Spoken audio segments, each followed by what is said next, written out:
Oi, pessoal, estamos de volta. É, Retomando a minha fala de onde nós paramos, estavam falando sobre a importância do acolhimento incondicional por parte da família, a importância do acolhimento incondicional, de acordo com Carl Rogers, o acolhimento incondicional ele é importante para o indivíduo ele sair do estado de incongruência para um estado de congruência, de um estado mais harmônico, onde ele terá mais possibilidade de lidar dentro do contexto da dependência química com a abstinência, com os sintomas da dependência química.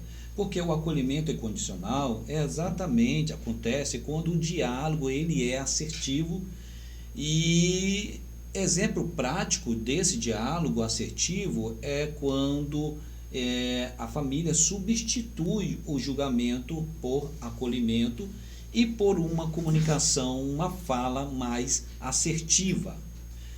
E essa maneira de funcionar, né, através de uma escuta sempre ativa, através de rotinas saudáveis, isso, gente, eleva a adesão do adicto ao tratamento e da própria família, caso a família, porque normalmente ela é afetada, né, quando ela tem dentro do seu núcleo uma pessoa com dependência química, a família é afetada. Existem estudos, né, e dados que diz que dentro de um núcleo familiar, quando há um adicto por álcool ou outras drogas, alguém da família, algum membro da família pode desenvolver um transtorno psiquiátrico e até mesmo uma psicose, pode desenvolver uma psicose,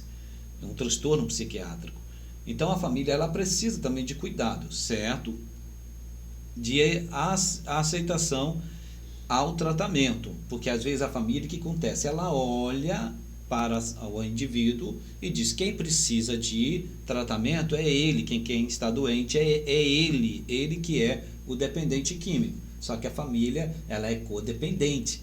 Então, se ela é codependente do dependente químico, ela também precisa de tratamento, certo? Mas quando a família ela está ela é uma família que participa de terapia familiar, de grupo de mútua ajuda, ela tem rede de apoio.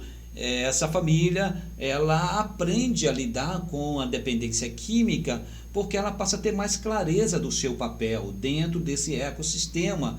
E quando ela passa a ter essa compreensão e se reposiciona de uma maneira diferente, né? Em vez de julgamento, passa a ter mais diálogo assertivo, e há uma elevação, a adesão ao tratamento do adicto, né? Porque a família ela é a primeira linha de defesa contra a recaída. Então, se a família ela se reposiciona dessa forma funcional, de forma funcional, então isso irá fazer com que o caminho, né, seja mais acessível ao tratamento e dificultando aí uma possível recaída, exatamente por causa do seu reposicionamento. O apoio familiar é fator decisivo na recuperação. Ok, eu poderia colocar um ponto aqui. Apoio familiar é fator decisivo na recuperação. Mesmo que o indivíduo, como nós já falamos, ele busca o tratamento, mas se a família ela não participa de um grupo de terapia, de um grupo de uma terapia familiar, de um grupo de mútua ajuda, ela não busca o tratamento, certamente haverá muitas barreiras e dificuldade para que esse ente adicto ele consiga vencer o tratamento e viver uma vida em recuperação permanente. Então, o apoio familiar é fator decisivo na recuperação, porque a família ela atua como o amortecedor neuropsicológico contra o estresse e o isolamento. Se há acolhimento incondicional, se existe um diálogo assertivo, Isso funcionará, né, como um amortecedor neuropsicológico, porque irá reduzir o estresse, o fator estressor,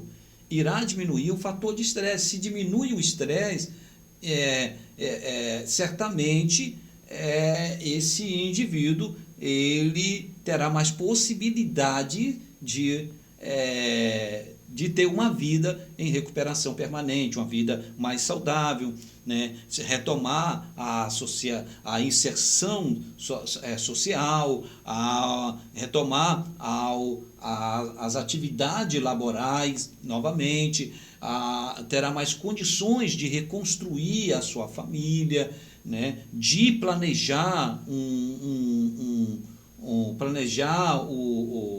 a sua vida profissional, ter um planejamento profissional, ter um planejamento social, um planejamento também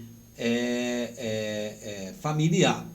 Então, a família, ela o apoio familiar é fator decisivo dentro desse processo de recuperação. Porque o suporte, gente, afetivo e o envolvimento familiar aumenta significativamente as taxas de aceitação, é o que nós estamos falando aqui. Então, o suporte afetivo, e lembra quando eu falo de suporte afetivo, a gente fala do afeto, né? O afeto com responsabilidade compartilhada, o afeto com responsabilidade. E quando a família ela se envolve dentro desse processo também, isso ajuda significativamente o indivíduo, né, ou o seu ente permanecer no tratamento. E aí reduz, né, as taxas de desistência aos tratamentos, e a gente tem aí dados aí de 50% de redução de desistência, tá certo? Existem alguns mecanismos de ação, né, que é importante citar aqui para vocês, como segurança emocional. A segurança emocional, que quando o adicto ele percebe que há uma segurança emocional dentro do seu ecossistema, e se essa segurança emocional ela ativa o sistema de oxitocina, e essa segurança emocional ela reduz a ansiedade e o desejo intenso pela substância. Além da segurança emocional, o vínculo afetivo reforçador também, vínculo afetivo reforçado, melhor dizendo, né? Quando o vínculo afetivo ele é reforçado, ele se torna um mecanismo de ação, contrabalança a anedonia pós-abstinência. Por quê? Após a abstinência acontece a pessoa com dependência química, ela passar por um momento de anedonia, né? Ela passar por um momento de anedonia por perda de prazer, né? Também por momentos de tristeza profunda. E a tristeza profunda, a anedonia, pode se tornar como se torna, né? Um fator de risco para a recaída. Então, se o vínculo afetivo é reforçado, se esse vínculo ele está sendo fortalecido, ele vai funcionar como um mecanismo de ação contra a balança a anedonia pós a abstinência, né? É o próprio modelo também de Koppen, né, que é um mecanismo de ação, né, onde pais, irmãos, eles conseguem demonstrar ou demonstram regulação emocional sem substância, né? Mesmo sem a substância, há uma regulação emocional através do Koppen funcional, porque tem o Koppen, também o modelo de Koppen disfuncional. Aí dentro desse processo, o lar ele se torna, ou melhor dizendo, o lar torna-se espaço terapêutico. O lar se torna um espaço terapêutico complementar. E quando o lar se torna um espaço terapêutico complementar, é importante dizer que este lar acontece, esse lar ele se torna esse espaço terapêutico complementar quando há acolhimento incondicional, né? Quando, em vez de julgamento, né? Há um diálogo assertivo, há um acolhimento incondicional, né? Em vez de acusações, há diálogos, né? Ali há uma comunicação não violenta, há um diálogo assertivo do tipo, olha, eu me preocupo com você, certo? Em vez de pregações, de sermões, esses sermões, essas pregações, elas são substituídas por exemplo prático. Como? Exemplo prático, rotinas saudáveis, Robin, né? Então, são esses, quando a família, ela abarca essa estratégia terapêutica, né, com acolhimento incondicional, diálogo assertivo, né, existe uma rotina saudável ali na família, Robin, isso facilita, né, o processo de recuperação, porque a família ela está compreendendo o seu papel dentro desse contexto da dependência química. Tem alguns dados, pessoal, longitudinais que não mentem, certo? Dados longitudinais que não mentem, em relação a efeitos do envolvimento familiar na recuperação. Por quê? Eu quero até trazer aqui um dado longitudinal que fala que as famílias engajadas geram mais, assim, não é 50%. Famílias engajadas geram mais de 55% de abstinência em 12 meses. Gente, isso é significativo, né? Quando a família é engajada, isso gera mais de 50% de abstinência em 12 meses, né? E isso, né, traz um impacto mensurável, né, da redução de recaída e até mesmo a reconstrução de responsabilidade e disciplina. Porque tanto o adicto ele precisa de disciplina, como também a família também precisa de disciplina. Ela compreender o seu papel e exercitar o seu papel, né? E ela vai precisar de disciplina. E a responsabilidade, né, ela é coletiva e ela deve ser compartilhada. Ok, pessoal? Vamos seguir mais um pouquinho aqui. A gente tem muitos dados aqui que eu poderia estar socializando com vocês, compartilhando com vocês, né, relacionado ao engajamento familiar, porque o engajamento familiar altera a trajetória clínica, né? Exemplo, abstinência sustentada, recaída, desenvolvimento psicossocial. Quando eu falo de desenvolvimento psicossocial, eu estou falando de responsabilidade. Quando eu falo de responsabilidade, também eu estou falando de contratos familiares, né, que ensinam consequências naturais. Falo também de autoestima, de disciplina. No tocante à autoestima, a gente fala do reforço positivo por metas pequenas, né? Exemplo, consulta cumprida, né? O ente adicto, né, ele foi para o CAPS, ele conseguiu ir ao CAPS durante a semana. Então, reforçar isso, ok? Né? É importante, isso eleva a autoestima também, certo? A própria disciplina, e quando eu falo de disciplina, eu falo de disciplina, eu falo de rotinas compartilhadas, né? Rotinas compartilhadas, como ter um horário para acordar, ajudar em casa.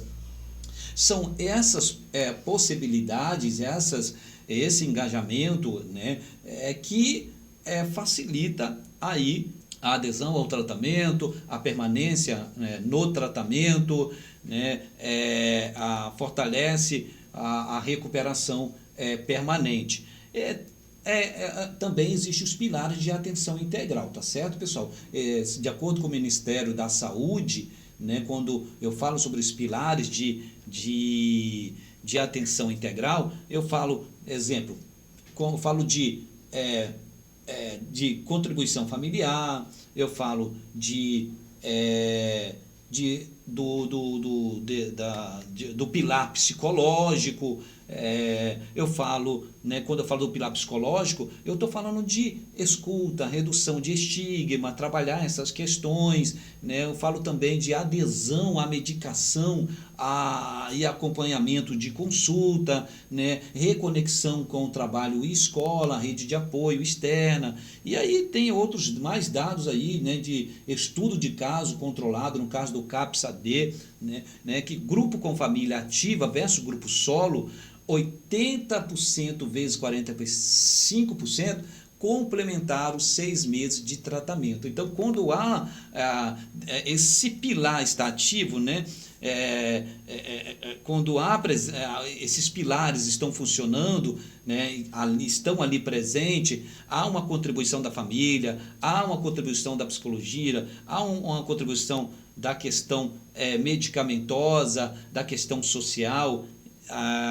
As coisas, né, elas começam a se formar de forma diferente, certo? E quando o apoio se torna prejudicial? Porque assim, a família ela é o principal pilar, certo? Precisa ali do acompanhamento psicológico, do acompanhamento medicamentoso, da questão também social, de reconexão com o trabalho, escola, enfim, outras redes de apoio externa, mas tem a questão também, e a gente precisa estarmos atentos a isso. Por quê? Porque pode, a questão familiar, ela pode se tornar um apoio prejudicial. Quando a codependência quando a codependência ela não é trabalhada, ela não é tratada. Porque a codependência é o veneno disfarçado de carinho, né? Aí é só que o codependente ele reforça, ele retroalimenta o comportamento problema do adicto, certo? E aí, quando a codependência, a família codependente não busca a ajuda, não busca o apoio, ela pensando que ali através do seu carinho, através daquele amor, só que aquele amor, aquele carinho, pessoal, que não é responsável, um carinho que não é um afeto, que não é pedagógico, né? Tá sempre ali passando a mão por cima de alguma forma, e aí aquilo vai retroalimentando aquele ciclo, e aí o adicto continua em sofrimento, a família também continua em sofrimento, e aí isso vai causando uma emoção vai surgindo emoções desagradáveis de sentir, e até o desencadeamento pode até desencadear ou desenvolver transtornos psiquiátricos. O codependente pode desenvolver um transtorno psiquiátrico. A codependência ela já é uma doença, porque o codependente ele quer ali proteger a dor do seu ente adicto, ela quer de alguma maneira sabotar a situação através da negação, e isso acaba se tornando prejudicial. E aí, pessoal, é importante que quando esse apoio ele se torna prejudicial, buscar estratégias corretivas, né? Como contratos familiares e também participação de grupos, né, de mútua ajuda como na ANON. Porque qual é o objetivo aqui nesse contexto da família com codependência? O objetivo é ensinar a família a amar o seu ente adicto com limites, acolhendo o seu ente, a pessoa com dependência, com a aceitação incondicional, acolhendo a pessoa e rejeitando, não a pessoa, mas rejeitando o transtorno por uso de substância psicoativa. Porque o que acontece, às vezes, o codependente acaba abarcando ali, abraçando, né, o transtorno, esquecendo que existe uma pessoa. Aquela pessoa que está em sofrimento por causa da dependência química, ela não é dependente química, é uma pessoa com dependência química. Ela não é um transtorno, ela é uma pessoa, né, como o Carl Rogers, na sua abordagem, né, centrada na pessoa, não no transtorno, não no sintoma. É importante identificar, compreender o que é a dependência e o que não é dependência, o que é transtorno, o que não é transtorno. É importante para a família? Sim, não só para a família, como também a pessoa com dependência. É importante ter essa clareza, ter essa compreensão. Porque tendo essa compreensão, certamente essa família também ela irá abraçar esse indivíduo, né, esse ente, e rejeitar não a pessoa, mas o transtorno, porque e quando ela faz isso, certamente não terá ali a possibilidade de consequências disfuncionais reduzida, certo, pessoal? Mas quando não há aprendizado, e aí a situação ela fica mais complexa, ok? A codependência, ela é o lado sombrio do amor. É o lado sombrio do amor, né? O amor que tem nesse contexto aí a sua dupla faceta, né? Porque aqui o amor é a tentativa, ele se manifesta como tentativa de controle, né? Que acaba bloqueando o aprendizado, certo? E aí a gente tem que estar atento aos sinais, né, de resgate financeiro, porque eu amo, né, o meu ente adicto, então ele se endividou, eu vou lá pagar a dívida que ele fez, né, vou dar o dinheiro para ele, porque se eu não der o dinheiro para ele, a situação em casa vai ficar mais perturbadora, e ele vai querer quebrar as coisas, e ele já pode me ameaçar, como já em outros momentos houve ameaça. Então, para evitar o pior, né, aí a pessoa acaba ali dando dinheiro, pagando a dívida, resgatando ali a situação financeira, e isso acaba comprometendo, né, a recuperação desse indivíduo. Porque esse comportamento, esses sinais aí de resgate financeiro, de pagar dívida, dar dinheiro, né, para evitar o pior, que o lado sombrio do amor, é um sinal da codependência, certo? Podemos dizer que é um sintoma da codependência. Esse apoio familiar acaba se tornando prejudicial, né? A família, né, nesse contexto aqui da codependência, ela fica querendo encobrir a situação do comportamento problema do adicto. Como seria esse encobrimento? É mentir, né, na questão no trabalho, justificar faltas, tudo em função do dependente químico, e a própria hipervigilância também da família, né? Aquela, não, eu tenho que, aquele comportamento exacerbado, né, de querer ficar revistando sempre o seu ente, né? A própria perseguição também digital está relacionada a esse contexto. E assim, gente, a ajuda que procede da dor, ela também protege das consequências, tá certo? E é importante nós termos essa percepção. E sem consequências, gente, não há mudança.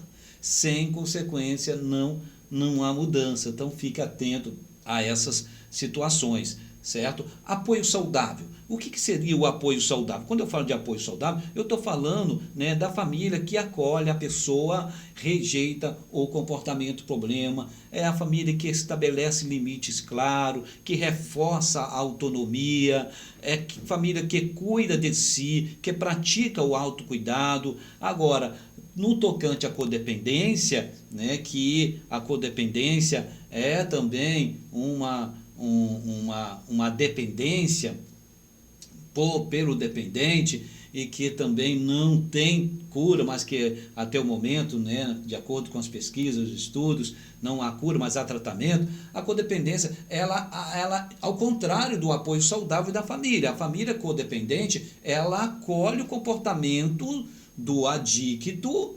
Para quê? Para manter a paz, né? Então, é melhor pagar a dívida, é melhor dar o dinheiro, Isso para manter a paz. E aí ela evita as consequências. E aí, pessoal, de certa forma, né, porque ela acaba retroalimentando o comportamento, reforçando o comportamento do adicto, o comportamento problema, e ela pensando que vai manter a paz e não mantém a paz, né, acaba ambos permanecendo em um ciclo de dependência. E a família codependente, os limites são difusos, né, ou inexistentes, né, não existe limite dentro da família codependente. A família codependente promove dependência emocional e isso não é funcional. A família codependente sacrifica a saúde mental e a saúde física.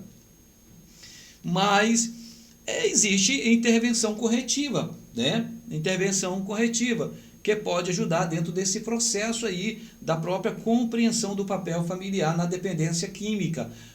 O que nós até citamos aqui, né? A participação, né, do grupo de mútua ajuda, do Nar-Anon e do Al-Anon, né, que podemos dizer, aí, a primeira linha para familiares, né? A terapia também individual, para tratar a ansiedade, depressão secundária, como intervenção corretiva, trabalhar a questão do contrato familiar, que trabalhar as regras escritas com consequências naturais, deixar isso sempre bem explícito, né? Agora, gente, vem aí a questão da regrinha de ouro, certo? A regrinha de ouro, vamos lá. Quando eu falo de regra de ouro, eu estou falando de apoio,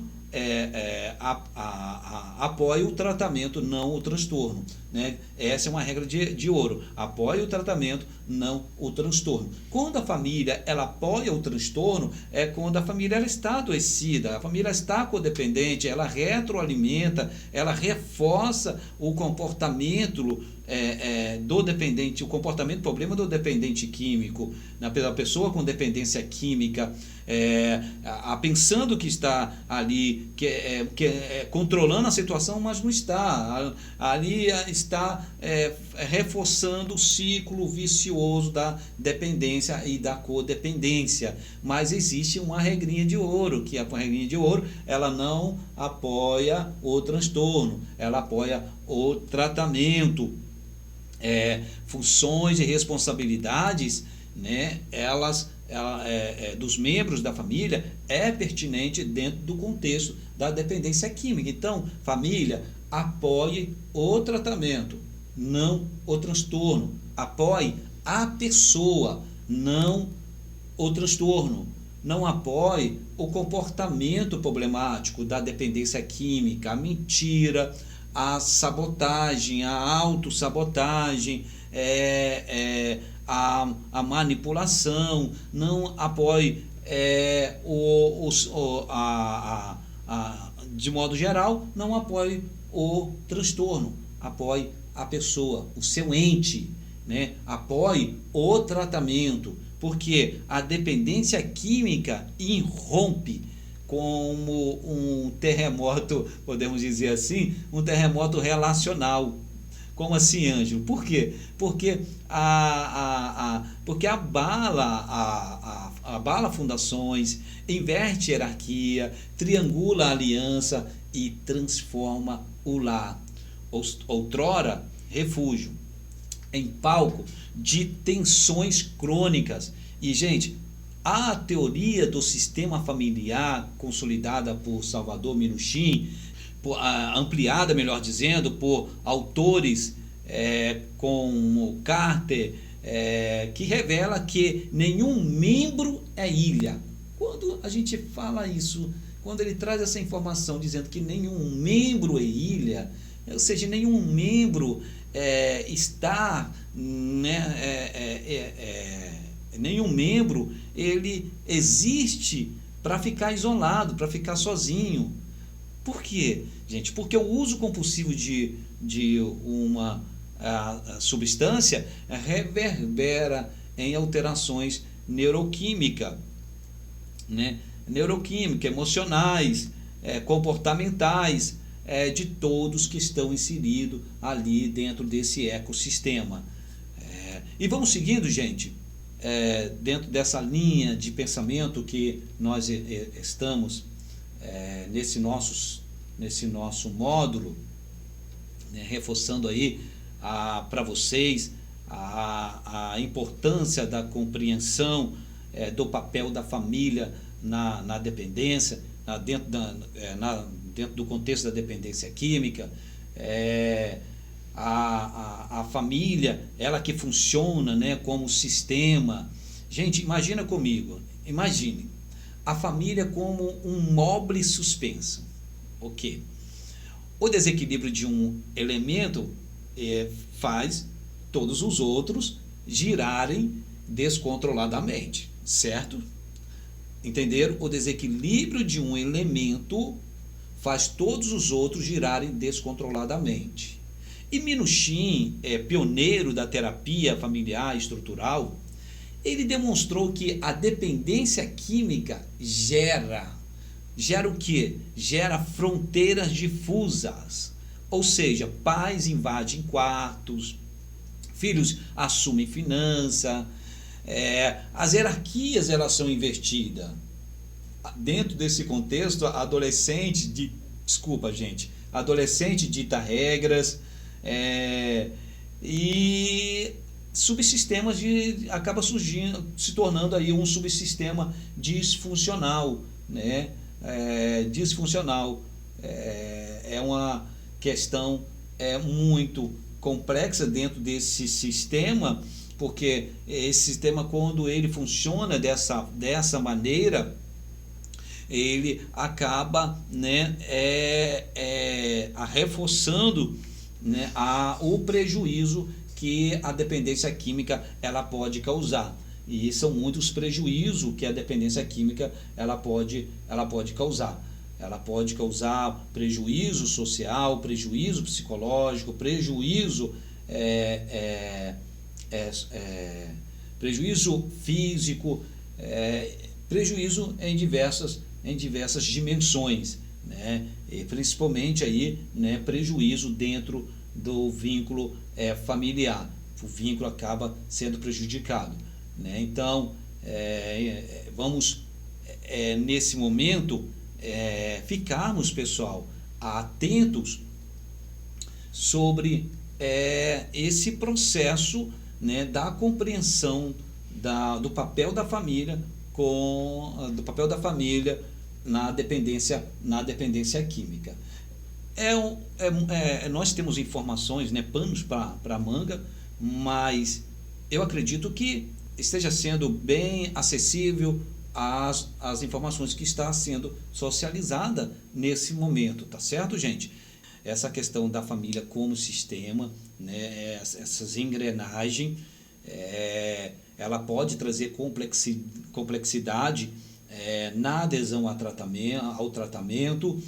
Parei falando sobre a anatomia sistêmica da família adicta, e quando eu falo de anatomia sistêmica da família adicta, é importante o mapeamento de papéis, certo? Ter a compreensão do mapeamento de papéis, onde o dependente se torna o bode expiatório, o fantasma, o mascote, enfim, né? A própria o comportamento reforçador, né, do ciclo vicioso, né?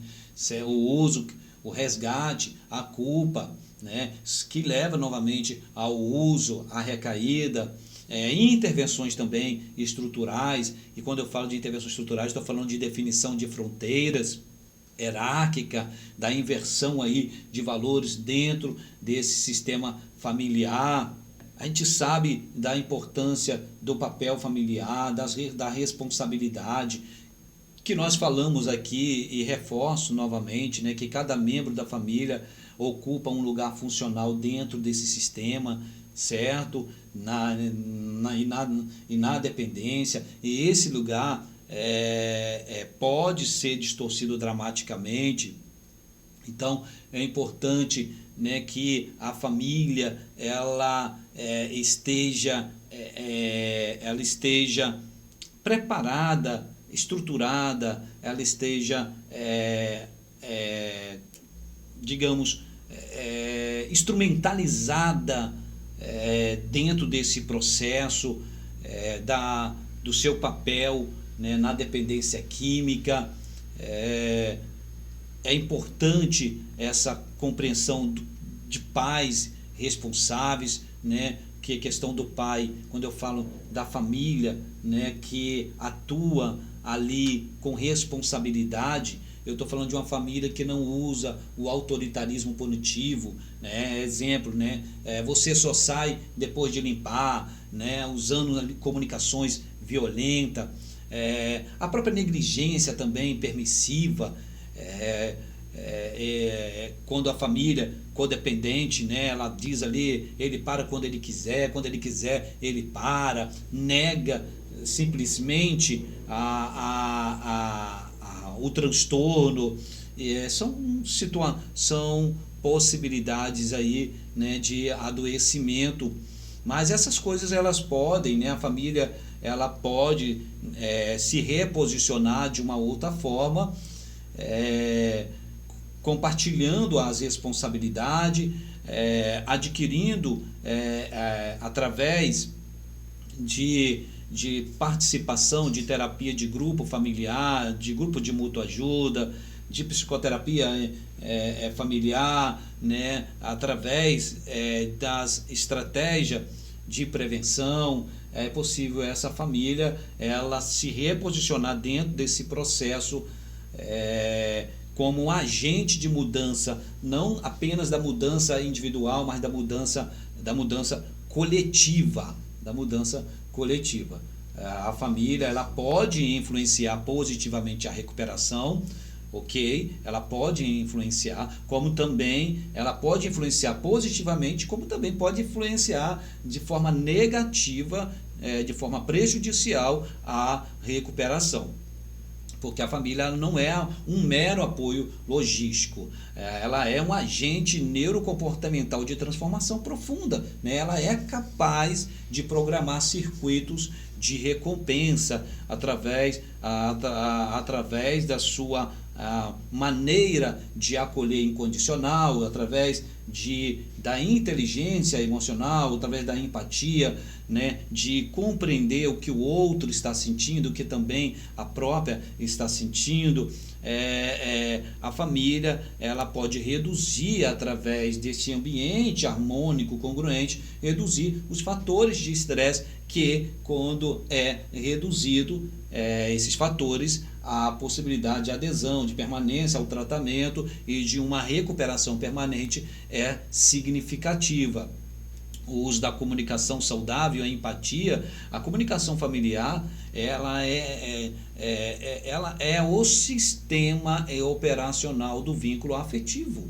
É o sistema operacional do vínculo afetivo. Um tom acusatório, né, dentro desse ecossistema familiar, gente, ativa a amígdala do dependente, certo? Ativa a amígdala. Isso acontece muito rápido, certo? Em coisa de 0,3 segundo, desencadeando ali uma fuga ou uma luta, né, naquele momento. E uma frase validada também pode estimular o córtex cingulado anterior, gerando aí confiança e adesão. Então veja, gente, como que a questão relacional ela é muito importante dentro desse contexto família e dependência química. É muito importante a questão relacional, porque quando a família ela se relaciona de uma maneira funcional, ela contribui, ela se torna como um agente de mudança transformador dentro desse processo. Ok, gente? A gente está se aproximando já do fim, estamos bem pertinho de nós concluirmos esse nosso módulo, né, que fala sobre compreender o papel da família na dependência química. E muitas informações hoje está sendo socializada em relação à compreensão, né, do papel da família. ter essa compreensão, a importância dessa compreensão dentro desse processo, porque a família ela pode ser um apoio prejudicial ou ela pode ser um apoio funcional. Ela tem esse poder, certo, gente? Ela tem esse poder. E a família, quanto mais clareza ela tem da dependência química, do que é a dependência e o que não é a dependência, o que é o transtorno, o que não é o transtorno, a compreensão do seu próprio papel familiar dentro desse contexto da dependência química é fundamental, né, para a adesão ao tratamento, é fundamental para a permanência do adicto por álcool e outras drogas no tratamento, como também na sua recuperação permanente. É importante, antes de nós fecharmos esse nosso momento aqui, nessa nossa aula de hoje, falar também sobre a espiritualidade e o sentido de pertencimento. A espiritualidade ela é muito importante dentro desse processo, gente. Quando eu falo da espiritualidade, não tem como não falar sobre a questão laica, a questão religiosa ou existencial, né? Porque são questões neuroprotetora comprovada. Exemplo, né? A questão da espiritualidade ativa o córtex, certo? O córtex cingulado anterior, né? Ajudando a reduzir o cortisol. A prática da espiritualidade, né? A prática existe algumas estratégias praticado no AA e até em algumas casas de acolhimento e CTs, né? A questão dos 12 passos, que está muito ligado também à espiritualidade. E a espiritualidade ela ativa, né, de maneira funcional, melhor dizendo, ela traz mudança no nosso sistema límbico, alteração no nosso sistema límbico, nosso sistema de recompensa. A prática da espiritualidade, seja, né, através de uma crença religiosa, através da fé, seja através de tudo aquilo que traz uma paz interior, né, isso ativa, né, ali o nosso sistema límbico e mesolímbico, né, a liberação ali de alguns hormônios, né, de alguns neurotransmissores que ajudam na redução da ansiedade e ajuda no bem-estar. Ok, gente? Tem pessoas que têm uma compreensão em relação à espiritualidade muito religiosa, de cunho muito religioso, mas a espiritualidade, né, ela não é apenas a questão do vínculo religioso, daquilo que religa a pessoa a um ser supremo, a um ser divino, né? Como eu já falei, existem outras possibilidades também, além disso, da pessoa alcançar uma paz interior através de outras possibilidades, além das questões religiosas, que é fundamental dentro desse processo também da recuperação do adicto e também do próprio bem-estar da família na sua questão relacional com o adicto. Pessoal, já estamos concluindo, ok? Estamos já concluindo, mas eu quero também dizer a vocês que a família que cultiva o sentido coletivo, ela não apenas previne recaídas, quando ela recria, né, ou melhor dizendo, quando ela cultiva o sentido coletivo, ela ajuda a prevenir, a evitar as recaídas e também ajuda a transmitir resiliência para gerações futuras. Então é importante a família ela cultivar o sentido coletivo, né? Porque o sentido coletivo, a espiritualidade, ela ajuda nesse processo da PR, da prevenção de recaídas. A gente tem aqui, pessoal, na nossa apostila, se você ler a nossa apostila, você vai, não deixe de ler os nossos materiais didáticos. Você tem muitos casos fictícios que vai fortalecer e ajudar a ampliar o seu repertório,